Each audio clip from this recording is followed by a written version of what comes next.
Queen Elizabeth II. There's no taking it away from her. She has got staying power. As the United Kingdom's national anthem says, "Long to reign over us," she has been head of the realm for 60 years, just 3 less than Queen Victoria, and still counting. Many of her subjects have been showing their adoration at Diamond Jubilee celebrations up and down the land. She's the constitutional monarch of many sovereign states with ties to Britain, and an institutional head of many more. She's held her throne since after her father King George VI died in 1952, her coronation taking place on the 2nd of June 1953 in Westminster Abbey. She was 26. She proved her dedication to the role she had inherited as her former imperial nation evolved in the years after World War II, and it decolonized rapidly. She travelled widely. Diamond Jubilee events have been so numerous as to fill more than 4 days, while Victoria's 100 years ago were wrapped up in 1. In the face of criticism, in a time of some economic angst, and predictable grousing from more Republican-minded Britons, there is no denying Elizabeth's popularity. Royal watchers wonder if any successor will ever be able to match this.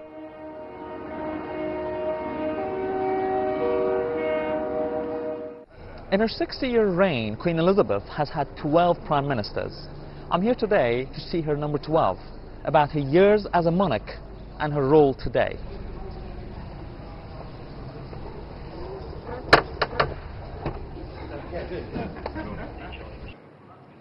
Prime Minister, you first met the Queen when you were 9 years old. How did it feel then, and what's it like to be her 12th Prime Minister today? Well, when I met her when I was 9 years old, I didn't ever expect to be her Prime Minister. But that was something when I was at school, and I remember being a little boy and being very excited and being rather amazed that I had this opportunity. But the moment you never forget is getting out of the car and going into Buckingham Palace and going up the stairs to be asked by the Queen to form a government. Although in my case, of course, I had to say, well, it will be a coalition government, so I'll do my best to form a government, and I'll come back to you if I manage, but fortunately I did. And what is in your opinion, the significance of the Diamond Jubilee for Britain as a country?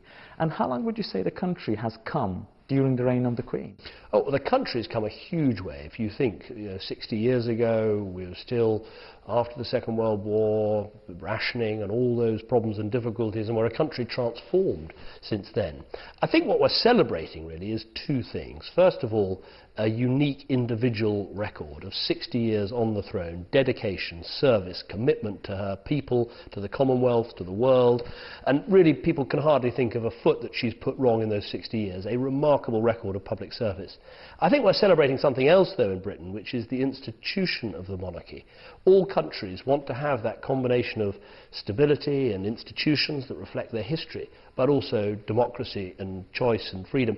And I think in Britain we found a good way. It's not everybody's way, but it's our way to deliver those 2 things. And I think the monarchy served us very well in that respect. It's above politics, it's a symbol of national unity, and as you can see from the celebrations, it brings people together. And you meet the Queen every week.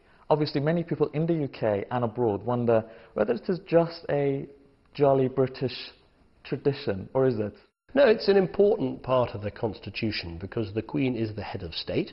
Obviously we've evolved into a situation where the elected Prime Minister and government takes the decisions and the Queen is the ceremonial head of state. But I think it's an important function for the Prime Minister to see the monarch every week, to set out the problems and challenges here and around the world, to explain themselves, to explain what the government's doing to the head of state. And obviously with the Queen, who's on her 12th Prime Minister, who started with Winston Churchill, who's seen it all, who's heard it all, who's travelled all over the world, who knows virtually every head of state and every head of government, can give some very good advice and ask some very, very pertinent questions.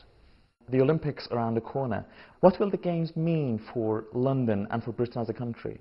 Well, obviously it's a very big year for Britain. It's a year when we can show ourselves off to the world. Right in East London, the Olympics are transforming an area that was very run down, and there's a physical transformation that's taking place. But I think even more important than that is to open up to the world and say, look, here is a country. Yes, we have our economic difficulties, but we've got the European single market on our doorstep. We're between the time zones of America and Japan. We've got the English language, the language of business, some of the best universities in the world, a vibrant business scene, great culture, arts, science, and the rest of it. Come and visit, come and see. So it's a great opportunity for Britain, and I hope also it will switch young people onto sport and competitive sport in a way that will leave a really lasting legacy into the future. Thank you very much. Thank you.